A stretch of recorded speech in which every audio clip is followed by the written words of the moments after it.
Now, you're very welcome back to the show. Happy to bring in Laurie Whitwell, who covers Manchester United day in, day out. Laurie, great to have you on. Thanks for having me. It's when you take a step back, it's almost staggering how dreadful a mess this whole thing is, coming up on 10 years since Alex Ferguson departed. I mean, it's been a fairly miserable 10 years and right now feels as miserable as ever. Yeah, I think there's a bit of a disconnect between the fans, the team. You've got discord from manager to players in terms of what he says and then what they go and put on social media. You've got the uncertainty over who might take over from him. And United feel further away, than ever from a title challenge, which seems, I guess, quite bizarre when you think of the optimism that there was at the start of the season and the idea that this could actually be a challenging squad. I think the inadequacies of it have been exposed as the season's gone on. It feels like you've got Ralph Rangnick there, who's an erudite, smart guy, knows football inside out, but he's new to English football. The coaches that he has there are new to English football, and it feels like they're kind of discovering things as the season goes on. And it's causing a drift for Manchester United, and really that top four spot that he said is the ambition for Manchester United looks actually like it's not necessarily going to be guaranteed at all. You've got a lot of teams there in the hunt for it, so a real sense of disquiet about the place at the moment. For anybody who didn't see the 1-1 draw at Turf Moor last night, Laurie, what would you say about it? Well, probably Harry Maguire's the main talking point out of it, because he seemed lost for their goal when Weghorst spun him brilliantly. He possibly could have got a red card when he kind of clotheslined Jay Rodriguez as the last man. It probably wasn't a goal-scoring opportunity as clear as anything, but it was a risky one. Really, ultimately, it boils down to United actually losing their way in the game, because they started pretty well. They had 2 goals disallowed. I think one certainly was very, very harsh when Pogba kind of clattered with Peters, and it was an own goal in the end from Rashford's cross. But then in the second half, United stepped off, Burnley stepped up, and it looked too rushed from United's perspective. There wasn't a kind of concerted effort to get over the line, and it was only really one shot that they had, the back heel from Varane, whereas you'd really like to think that United would have been camped in Burnley's half. I mean, this is the team at the bottom of the table in the Premier League, Burnley, and United couldn't see them off, and this has been a consistent theme after the Middlesbrough game in the FA Cup, having chances and not putting them away. There's been only 3 games under Ralph Rangnick in 12 matches where United have scored more than 1 in the game. So goal scoring really is an issue, despite having Cavani, Ronaldo, Rashford, Sancho all on the pitch. It's a real quandary. Ralph Rangnick's a curious character to work out at the moment, because I would say he's quite impressive and composed in all his media dealings, and comes across as somebody very much in control of himself and the broader situation. And yet, on the pitch, and even when it comes to things like the Martial situation and the Lingard situation, doesn't seem all that in control of things either. Yeah, it's a real funny sort of debate on what he says in his press conference, because on the one hand you have fans that really admire it, and you've got them sort of loving the fact that he's pretty open about things. He says it how he sees it. He's got that kind of way about him where it's just very matter of fact. And I think after having Ole Gunnar Solskjaer as manager, who would obviously try and massage certain situations, I think the fans have warmed to that. Now, is that Ralph Rangnick just being as he is, or is that Ralph Rangnick thinking he needs to preserve himself in this situation, which is clearly far from ideal and could unravel, and making sure that he is seen to be making the right calls on certain situations and won't, be kowtowed by players having too much power, which has been a kind of criticism of Manchester United for a long time under this, under Ed Woodward as chief executive, giving players too much authority in certain situations and taking it from the manager. But then on the flip side, does he still need to have these players on side so that he can actually get results? I mean, I suppose Jesse Lingard came off the bench last night, and Anthony Martial came off the bench after they'd had their sort of disagreement. So perhaps he's just thinking, well, it's a pragmatic situation. I can say how I feel, but they can still perform on the pitch at the end of the day. I mean, I suppose it's a temporary situation with him, isn't it? It's interim manager. He's not having to think long term. And I suppose that's where the essence of his comments are coming from. But it creates a bit of an unsavoury atmosphere, I would say, for all that Ralph Rangnick might be right in what he says. Yeah, because once being unfortunate and twice being careless, for Martial and Lingard to publicly use social media to say, no, he's got this all wrong, does bring questions over Rangnick's communication ability. What are you hearing? Because we have heard a lot of leaks and a lot of different reports about the extent to which the players are not impressed with Rangnick. What are you hearing, Laurie? Yeah, I mean, with the Martial situation, we did a piece on The Athletic at the time where he had got a third party, basically a colleague, to go and ask Martial if he was ready to play. And then that seems to be a miscommunication where it came back that Martial, I think, didn't really want to put himself out there. But equally, he wasn't saying, no, I will not play if you pick me. And that's obviously how it then came out after the Aston Villa game. So you can perhaps criticise Rangnick there for not taking the mantle and asking the player himself. Equally, I think he had reason to test the player. I think there've been some disagreements over whether he was fit enough or not in previous situations. But it creates this kind of unsettling atmosphere around the place, I guess. And yeah, I mean, in terms of whether the players are impressed or not, I think, for example, Paul Pogba had a really good conversation with him when he came back, and I think he's actually returned to the team and done pretty well in his 2 games so far. So perhaps he's one that would say, no, actually, I'm on board with what Ralph Rangnick's trying to do. Others, certainly when he first came in, the 4-2-2-2 situation, I don't think that suited the players, the kind of makeup of the squad. It put a lot of emphasis on the fullbacks, in terms of Telles and Dalot at the time. Luke Shaw now in the picture more, but like not necessarily United's strongest part of the team, and they were actually therefore given a lot of license to go forward and really create. And I think players perhaps felt that this was shoehorning an idea onto them that wasn't really suitable. And then at the same time in the training sessions, you've got somebody from the MLS in Chris Armas, who I think, clearly Ralph Rangnick knows from previously working in the Red Bull system, but is he also trying to keep up with the demands of Premier League football? And I think the only issue there is perhaps that you can criticise players for just listen to the guy. He's a coach, but at the same time, you kind of either come in as a coach with authority from what you've done in the past, or then what you produce on the training pitch. And I think Chris Armas, from their point of view, they didn't necessarily see the pedigree that he was coming with from the MLS. So it's been a kind of gradual process where they've, I think, got better. I think the relationship has improved. You can see that there's some patterns of play that look pretty exciting on the pitch, but ultimately it does seem a bit rushed at times. So they're winning the ball back and kind of getting it forward straight away, whereas a foot on the ball, a bit of patience might have worked. Certainly better against Burnley, because they were nothing short of abysmal in the 4-2-2-2 period. There were games at St James's Park and a few others where it was shambolic. And then, as you said, it started to improve a touch. But still, across January, we're talking 2 wins, 2 draws, and the penalty shootout loss in the FA Cup. I mean, you'd struggle to do much worse with the calibre of player he has at his disposal. So it's really jury out, I think, as well. And the Pogba thing, for instance, and this gets to the heart of the problem and the limbo that Manchester United are in. So the Pogba's back and he has a good game here, and maybe he has a great month, and people are saying, well, sign him up. Like, Pogba's the perfect exemplar of the kind of player the next manager may look at and say, I do not want this player anywhere near my plans. And yet Manchester United could be on the cusp of offering him a huge deal. And, does Rangnick have a say in that? Does it matter if he has a say in that? Are they in communication with potentially the next manager?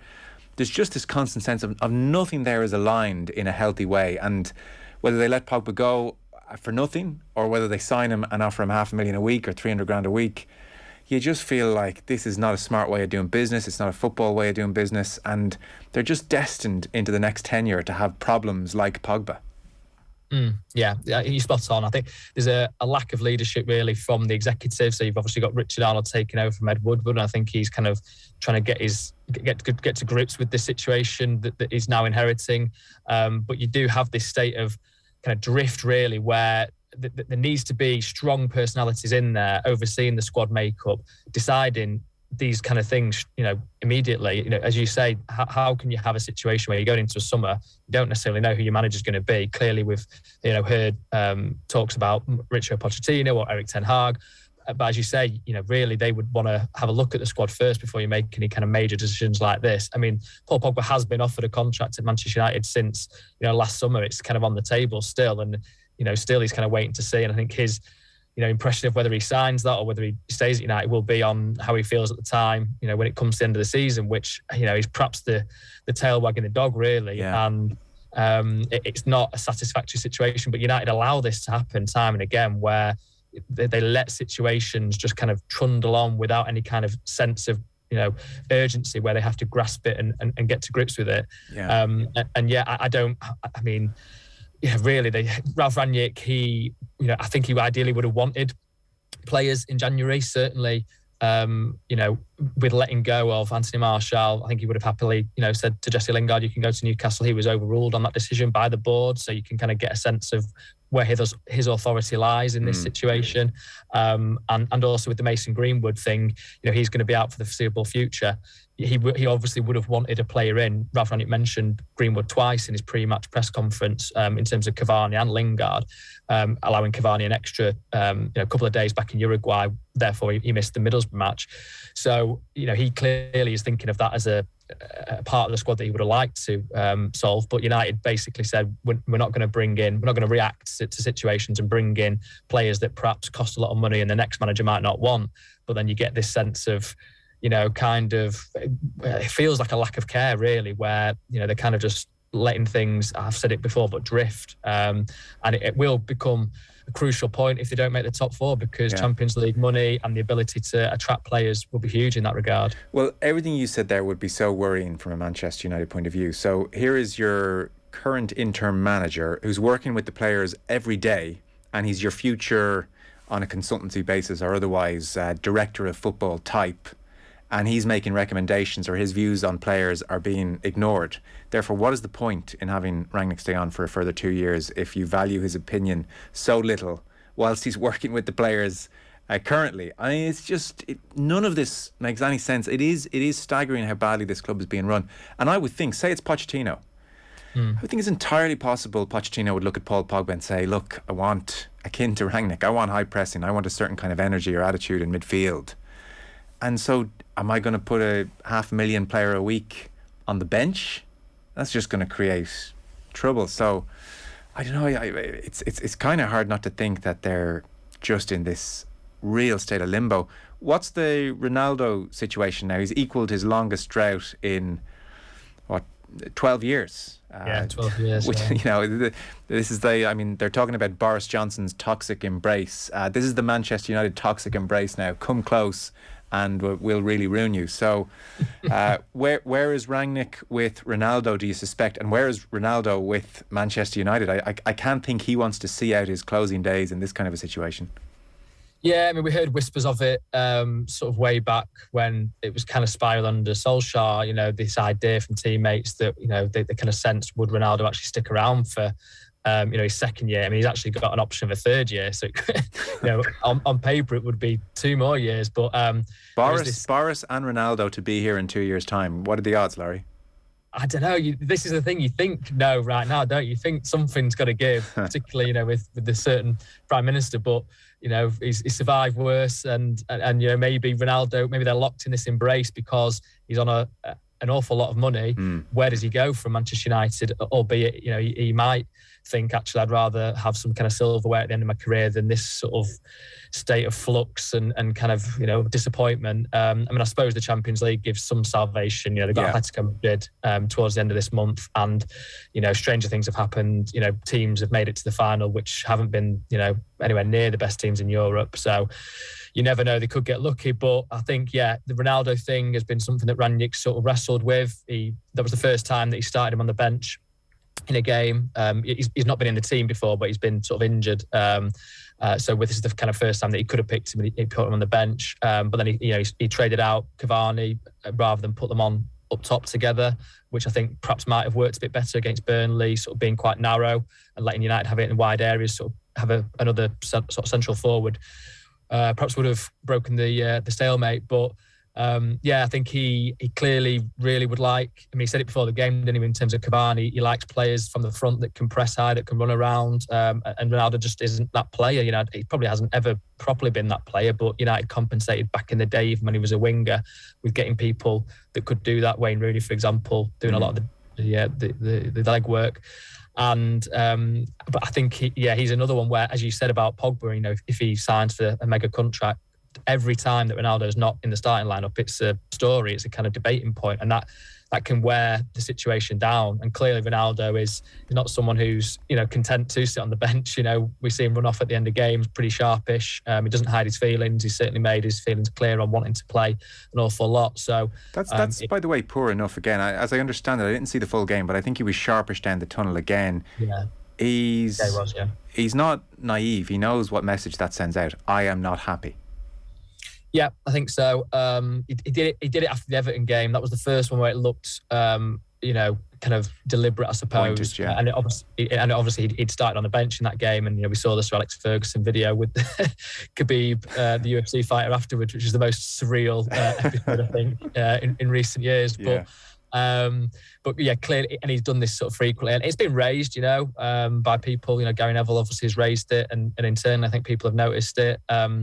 I actually noticed just before coming on that he sent out a tweet of him fist bumping a young fan last night after the game, after everyone I think had gone away. So perhaps he is aware of this idea that he's not connected to the fans and wants to kind of address it in that way, at least. But yeah, I don't know. I mean, somebody said to me that actually there is a worry about getting mobbed by fans, and I was at Newcastle, and you're right by the tunnel at Newcastle in the press box, and he ran off really sharpish after that, and someone did run on the pitch to try and get him. So do you know what? Yeah. That's a fair enough point, actually. He does get mobbed. I mean, even he played in Dublin and he got mobbed at full time. So to be fair, actually, maybe there's a bit of that to give him the benefit of the doubt. So, I presume he'll start scoring eventually once he's started again. The coming weeks, how are they shaping up for Manchester United? Have they got a good run of fixtures? Because fourth place is hanging in the balance now, and then there's Europe. So, I mean, what's the prognosis here, Laurie, as a final word?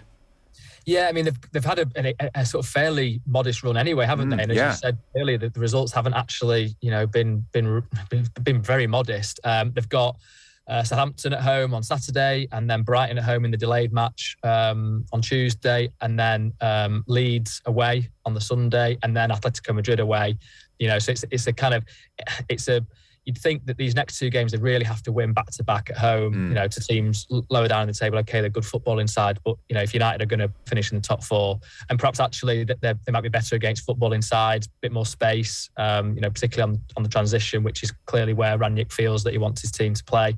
So but we've said it before. It's felt like they haven't really hit any heights under Rangnick. No. I mean, Burnley at home, maybe. I mean, maybe West Ham was probably the late winner, and that overall as a performance was fairly controlled and pretty good, whilst at the same time not really creating all that much. If we managed them, Laurie, me and you as a dream duo, they'd hit some heights eventually in some of the games. There's nothing consistent. Yeah, do what Laurie said. But they would eventually. They have such a calibre of player that glimpses, of course, are going to happen. But I think Manchester United fans hoped when Rangnick arrived there'd be a real methodology on view. And bar the first half where they pressed and the mood took them, I don't know. Well, there's an idea that the philosophy that Ralph Rangnick's got is suitable for teams of the Southampton ilk, and of the Leipzig ilk, in Europe, where they perhaps are slightly underdogs, and it'll certainly beat the majority of teams, but against the top side it'll come unstuck.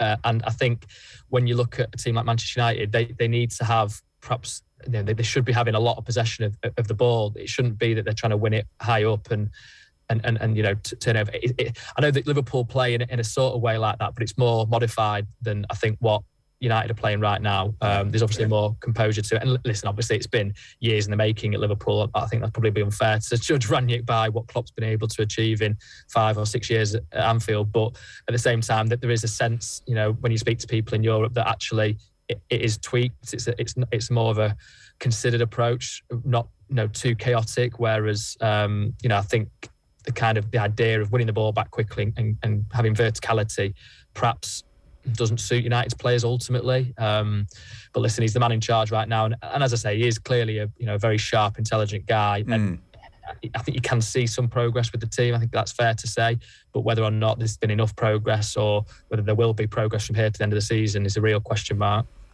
Okay, I suspect somehow you're going to be kept busy for The Athletic. Laurie Whitwell, thanks so much for coming on. Much appreciated. Cheers, Joe. See you later. Thanks a million. Laurie Whitwell there, giving us his take on Manchester United's 1-1 draw last night at Turf Moor.